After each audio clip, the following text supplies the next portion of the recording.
اچھا مشہور آیت ہے واعتصموا بحبل اللہ جمیعا ولا تفرقوا، اللہ کی رسی کو مضبوطی سے پکڑ لو، فرقہ واریت میں نہ مبتلا ہو۔ کبھی اس چیز پہ غور کیا فرقہ واریت ہوتی کیسے ہے؟ عام طور پہ ہمارے یہاں پر لوگوں کا نظریہ یہ ہے کہ بھئی ایک مسئلے میں اختلاف ہو جائے فرقہ واریت ہوتی ہے، بالکل نہیں، یاد رکھیے گا اختلاف ہونے سے فرقہ واریت کبھی نہیں ہوتی۔ اللہ تعالیٰ نے اگر قرآن پاک میں منع فرمایا کہ ولا تفرقوا، فرقوں میں مبتلا مت ہوئیے گا، تو اللہ تعالیٰ نے فرقے بنتے کیسے ہیں اس چیز کو بھی بڑے واضح انداز میں، کھلے انداز میں کئی جگہ پر بیان فرما دیا۔ وہ روٹ کاز ہے، اگر اس روٹ کاز تک آپ پہنچ جائیں گے تو بالکل فرقہ واریت پھر کم ہوتی ہے، ہوگی تو ختم ہوگی ورنہ ہوگی نہیں۔ ہمارے یہاں اس روٹ کاز کی طرف نارملی لوگوں کی توجہ نہیں ہوتی۔ بھائی یہ ضرور ہم نے پڑھا، اللہ نے فرمایا فرقے میں نہ پڑ جانا۔ بھائی فرقہ بنتا کیسے ہے؟ ہمارے یہاں دیکھیے گا لوگوں کے ڈائلاگ کیا ہوتے ہیں، عام طور پہ لوگوں کے ڈائلاگ ہوتے ہیں مسائل میں اختلاف ہو جائے گا فرقہ بنے گا، یا بعض لوگ یہ کہتے ہیں یار فروعی مسائل میں اختلافات ہو جائیں گے تو گنجائش ہے، عقائد میں اختلافات ہو جائیں گے پھر گنجائش نہیں ہوتی ہے، پھر کوئی گنجائش نہیں۔ یہ اس طرح کے مختلف جملے سننے کو مل رہے ہوتے ہیں۔ یاد رکھیے گا قرآن بالکل الگ طور پر ایک چیز کو ذکر کر رہا ہوتا ہے۔ تبلیغ کی راہ وہ فرقہ بناتی ہے، اگر وہ تبلیغ کی راہ پراپر انداز کے اندر نہ ہو۔ اللہ نے جو قرآن میں فرمایا، آپ دیکھو فرقہ بنے گا کیسے، قرآن پاک کو ذرا سمجھیے گا۔ اور میں حیرت والی آپ کو ایک بات بیان کروں کہ مجھے یقین کریں گے یہ والی آیات میں جس وقت پڑھتا ہوں، اللہ جانتا ہے مجھے میرا خود بھی شاید اپنا عمل اتنا اچھا نہیں ہے اس معاملے میں، لیکن میں سیکھتا ہوں الحمدللہ۔ اگر آپ میرے ماضی کو دیکھیں، جو اسٹوڈنٹس جاننے والے ہوں گے، اور ابھی حال کو دیکھیں، کافی تبدیلی بھی محسوس کر رہے ہوں گے۔ پہلے وہی ایک روایتی نظریہ، وہی ایک روایتی انداز، لیکن آہستہ آہستہ الحمدللہ ایک تبدیلی اپنے اندر لے کر آئے ہیں۔ آپ بھی لے کر آئیں، قدم تو بڑھائیں، قدم بڑھائیں گے تو کچھ ہوگا نا۔ صرف سوچ سوچ کے کہ نہیں ہونی چاہیے، اللہ نے فرمایا فرقہ واریت نہیں ہونی چاہیے، عملی قدم بھی آگے بڑھانا پڑتا ہے۔ اب سورہ طٰہٰ کے اندر اللہ رب العزت نے کیا ذکر کیا دیکھیے گا۔ اللہ نے ارشاد فرمایا، میں چیدہ آیات آپ کو پڑھوں گا۔ اللہ تعالیٰ نے حضرت موسیٰ علیہ السلام کا واقعہ ذکر کیا کہ اللہ تعالیٰ نے جب ان کو وہ پہاڑ کی طرف آئے، وَأَنَا اخْتَرْتُكَ فَاسْتَمِعْ لِمَا يُوحَىٰ، اللہ نے فرمایا ہم نے آپ کو چن لیا ہے، اب آپ سنیں غور سے جو آپ کی طرف وحی کی جا رہی ہے۔ اِنَّنِي أَنَا اللَّهُ لَا إِلَٰهَ إِلَّا أَنَا فَاعْبُدْنِي وَأَقِمِ الصَّلَاةَ لِذِكْرِي، ہم اللہ ہے، لا الہ الا انا، ہمارے علاوہ کوئی معبود نہیں، فاعبدنی، صرف ہماری عبادت کی جائے گی، اقم الصلاۃ لذکری، اللہ کی نماز پڑھی جائے گی۔ آپ کو جب نبوت ادا ہوئی، حضرت موسیٰ علیہ السلام نے اللہ سے دعا کی آگے، رب اشرح لی صدری ویسر لی امری واحلل عقدۃ من لسانی یفقہوا قولی۔ پھر حضرت موسیٰ علیہ السلام نے عرض کی اللہ کی بارگاہ میں، واجعل لی وزیرا من اہلی، اللہ میرے اہل میں سے میرا ایک وزیر بنا دے، ہارون اخی، میرے بھائی ہارون کو۔ پھر اللہ تعالیٰ نے حضرت ہارون علیہ السلام کو بھی رسول بنایا، نبی بنایا، آپ کا وزیر بنایا۔ اب آگے دیکھیے گا کہ جس وقت آپ دونوں کو نبوت ہو گئی، اللہ نے نشانیاں بھی دیں، یہ پورا واقعہ ذکر ہے۔ حضرت موسیٰ علیہ السلام کو عصا اژدہا بن جائے، نشانی دی، سب کچھ دے دیے، معجزات بھی۔ اب اللہ تعالیٰ نے فرمایا اذهبا الى فرعون انه طغى، آپ دونوں جائیں فرعون کے پاس، انه طغى، وہ ظالم ہو گیا، چونکہ اس نے خدائی دعویٰ بھی کر لیا تھا، اپنے آپ کو رب کہلواتا تھا، انا ربکم الاعلی۔ تو یہ سارا سلسلہ اللہ تعالیٰ نے اب حضرت موسیٰ علیہ السلام اور حضرت ہارون علیہ السلام ان دونوں کو بھیجا فرعون کے پاس کہ وہ خدائی دعویٰ بھی کر بیٹھا ہے، ظلم و ستم بھی کر بیٹھا ہے، بچوں کو مارنا، ذبح کرنا، ساری خرابیاں اس کے اندر ہیں، عقیدے کی خرابی بھی اس میں تھی، عمل کی خرابی بھی اس میں تھی۔ آگے جملہ اللہ کا سنیے گا، اللہ نے فرمایا فَقُولَا لَهُ قَوْلًا لَيِّنًا لَعَلَّهُ يَتَذَكَّرُ أَوْ يَخْشَىٰ۔ پھر اللہ نے آپ دونوں کو حکم دیا، حضرت موسیٰ علیہ السلام کو، حضرت ہارون علیہ السلام کو، کہ آپ دونوں جا کے فرعون سے جب اسے تبلیغ کریں گے، آپ دین کی طرف بلائیں گے، جب آپ قُولَا لَهُ قَوْلًا لَيِّنًا، تو نرم انداز کے اندر آپ نے تبلیغ کرنی، آپ کے انداز کے اندر نرمی ہونی چاہیے، لَعَلَّهُ يَتَذَكَّرُ أَوْ يَخْشَىٰ، تاکہ اس کے دلوں میں ہدایت آئے، وہ غور و فکر کرے، خوف پیدا ہو۔ یہ قرآن پاک کی آیت آپ کو سمجھ میں آئی؟ سر حضرت موسیٰ علیہ السلام اور حضرت ہارون علیہ السلام کو اللہ نے جس وقت فرعون کے پاس بھیجا، فرعون کا صرف فروعی مسائل میں اختلاف نہیں تھا، فرعون کا اختلاف عقائد میں بھی تھا، وہ اللہ کی وحدانیت پر ایمان نہیں لاتا تھا، اپنے آپ کو رب کہتا تھا، اپنی جو نیچے ماتحت تھے، میں تمہارا رب ہوں، خدائی دعویٰ اس نے کیا۔ لیکن اس کے پاس بھی جب اللہ نے اپنے نبیوں کو بھیجا تو اللہ نے واضح فرما دیا تھا قُولَا لَهُ قَوْلًا لَيِّنًا، آپ کی مبارک زبانوں میں لین ہونا چاہیے، نرمی ہونی چاہیے۔ سر یہ آیت پاک جس وقت میں پڑھتا ہوں، اللہ جانتا ہے کہ مجھے تو ایک ایسا لگتا ہے جیسے غائبانہ کوئی تمانچہ آ کے میرے منہ پہ لگ گیا، اس لیے کہ ہمارے یہاں لین پن بالکل ختم ہو چکا ہوا ہے۔ جو شدت ہے ہمارے یہاں، جو ایک شدت اس معنی میں نہیں کہ شدت اس معنی کے اندر کے بس سختی، بھائی اس کے عقائد خراب ہے، سختی۔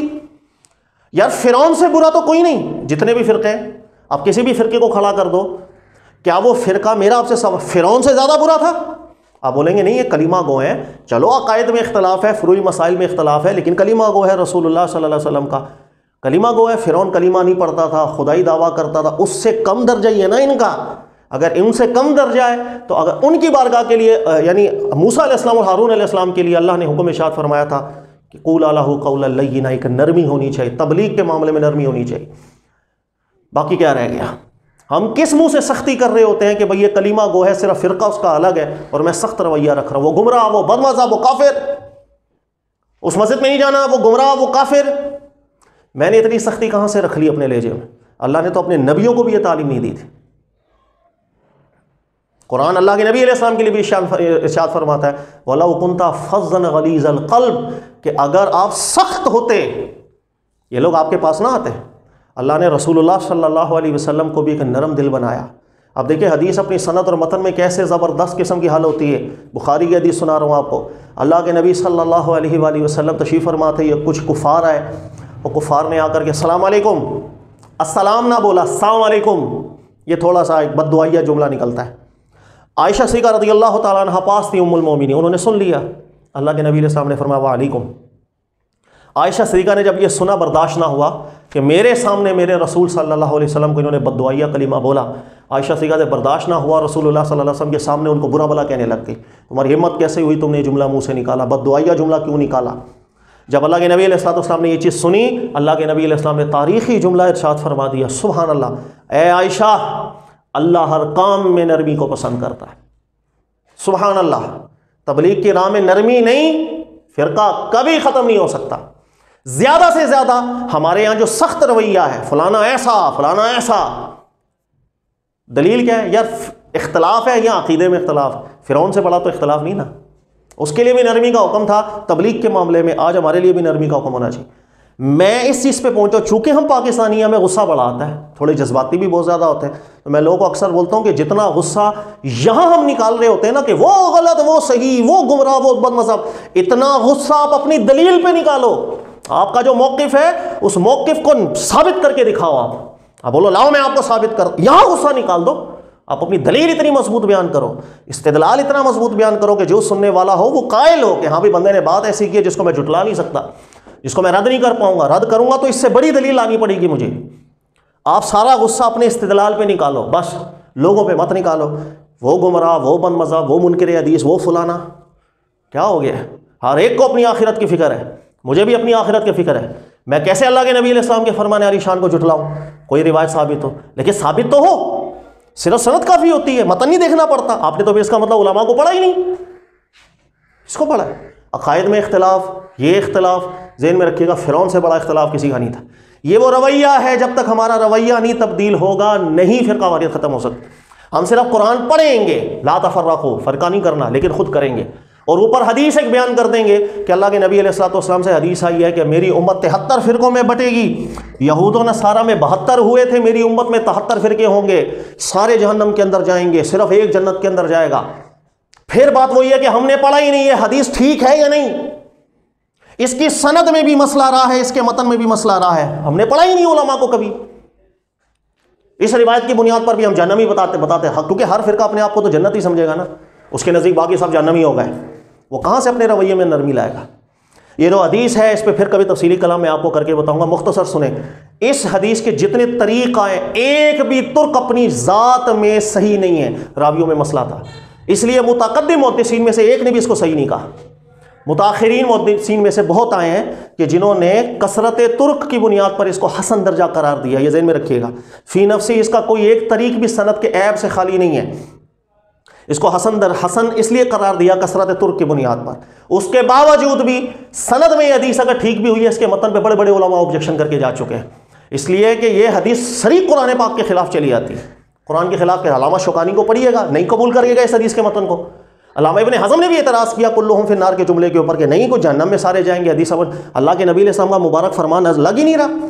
اللہ کے نبی علیہ السلام کا مبارک فرمان امت میں فتنہ نہیں پیدا کرتا، مسائل حل کرتا ہے۔ اس روایت سے تو فتنے پیدا ہو گئے، ہر بندہ دوسرے کو جہنمی کہنے لگ گیا، اس لیے ہر بندہ سمجھے گا میں جنتی ہوں، باقی سب جہنمی ہو گئے۔ اب اعتراض کیا دیکھیے گا، حدیث کا مضمون یہ کہہ رہا ہے یہود و نصارہ میں 72 فرقے ہوں گے، اس امت میں 73 فرقے ہوں گے، سارے جہنمی۔ اب میرا آپ سے سوال ہے، جو 73 فرقوں کا ذکر اس حدیث کے اندر آ رہا ہے وہ شان کے لیے آ رہا ہے، عذاب کے لیے آ رہا ہے؟ آپ کہیں گے عذاب کے لیے آ رہا ہے نا، غور سے سنیے گا۔ یہود و نصارہ میں 72 بنے، ان میں ان سے بھی زیادہ خرابی ہوگی، سارے ہی جہنم کے اندر ہوں گے۔ از اکول ٹو، یہ امت یہود و نصارہ سے اچھی ہے یا اور گھٹیا ہے؟ نتیجہ نکلا یہ اور زیادہ بری امت ہے۔ لیکن اللہ قرآن میں فرماتے ہیں کنتم خیر امہ اخرجت للناس، سب سے بہترین امت یہی ہے جو میں نے بنائی۔ آپ اس حدیث کے مطابق کہتے ہیں یہود و نصارہ زیادہ اچھے ہیں، ان میں پھر 72 بنے، ہمیں 73 بنے، سارے جہنمی ہیں۔ خدا کا خوف کریں۔ اللہ قرآن میں فرمایا سب سے بہترین امت یہ، ہم نے سمجھا ہی نہیں، ہم نے کہا نہیں سب سے گھٹیا امت یہ، اس لیے اس کے متن پر کئی علماء نے اعتراض کیا۔ اللہ جس امت کو خیرہ امہ قرار دے، ہم سب سے گھٹیا امت بناتا شروع کر دے، متن پہ اعتراض کر دیا۔ انہوں نے کہا نہیں ایسی کوئی بات اللہ کے نبی علیہ السلام سے ثابت نہیں، سب جہنمی ہوں گے۔ لہٰذا حدیث کو دیکھنا پڑتا ہے ہر لحاظ سے، یہی حدیثیں بیان کر کے ہر ایک کو ہم جہنمی بنا رہے ہوتے ہیں۔ خدا کا بس اپنے دلیل میں سختی لے کر آئیں، اپنے جذبات کو، اپنے غصے کو دلیل میں لے آئیں، اپنی بات کو وزن، ایک پر وزن بیان بنا لیں، مضبوط استدلال کریں، لیکن یہ غصہ یہاں نہ نکلے کہ فلاں بد مذہب، فلاں گمراہ۔ یہ ابھی بھائی نے مجھ سے سوال کیا جس پہ یہ میں پوری تفصیل بیان کر رہا ہوں، مجھ سے سوال کر رہے تھے راشد میں کیا نام ہے، راشد محمود رضوی صاحب، ان کے کلپ کیا، تو میں نے اس لیے سوال شاید کلپ میں بھی نہیں ڈلواؤں گا کہ مجھے نہیں اچھا لگتا۔ اب یہ پہلے بھی ایک دو سوال ہوئے تھے نام لے کر، مجھے مناسب نہیں لگتا کہ یہ نہ سمجھے کہ لوگ ٹاؤنٹ کر رہے ہیں کسی کو۔ میں اس کو فوراً سمجھایا، میں کہا بیٹا کوئی عالم دین ہے جس کے پاس اللہ کے نبی علیہ السلام کا ایک وراثت، علم وراثت ہے انبیاء کرام علیہ السلام، اس کی عزت کرو، احترام کرو۔ آپ کو اختلاف ہے، آپ نرم، اللہ نے نبیوں کو فرمایا نرم لہجے کے اندر آپ نے ایک نرم ہو کر کے آپ نے اصلاح کرنی۔ آپ کو مسئلہ لگتا ہے کسی کے عمل میں، کسی کے عقیدے میں، اصلاح کریں۔ لیکن آپ کے سامنے راشد محمود رضوی صاحب آئے، آپ نے عزت اور احترام رکھنی ہے۔ اس کے بعد نبی پاک علیہ السلام کی وراثت ہے، کم ہے زیادہ ہے؟ وراثت ہے۔ آپ کے سامنے طارق مسعود صاحب آئے، آپ نے عزت کرنی ہے، احترام کرنی ہے۔ آپ کو زیادہ سے زیادہ کیا مسئلہ اختلاف ہے کچھ مسائل میں، آپ اس کی اصلاح کریں۔ آپ دلیل اپنے مسئلے کو اتنا مضبوط بنائیں وہ ماننے پہ مجبور ہو جائیں۔ کیسے نہیں مانتے لوگ؟ بالکل مانتے ہیں، مجھے بھی مر کے اللہ کو جواب دینا ہے، میں کیوں حق کو جھٹلاؤں گا جو میرے سامنے آئے گا؟ آپ کے سامنے کوئی عالم دین نہ آئے، کسی مسلک کا عالم دین ہے، آپ نے عزت اور احترام کرنا۔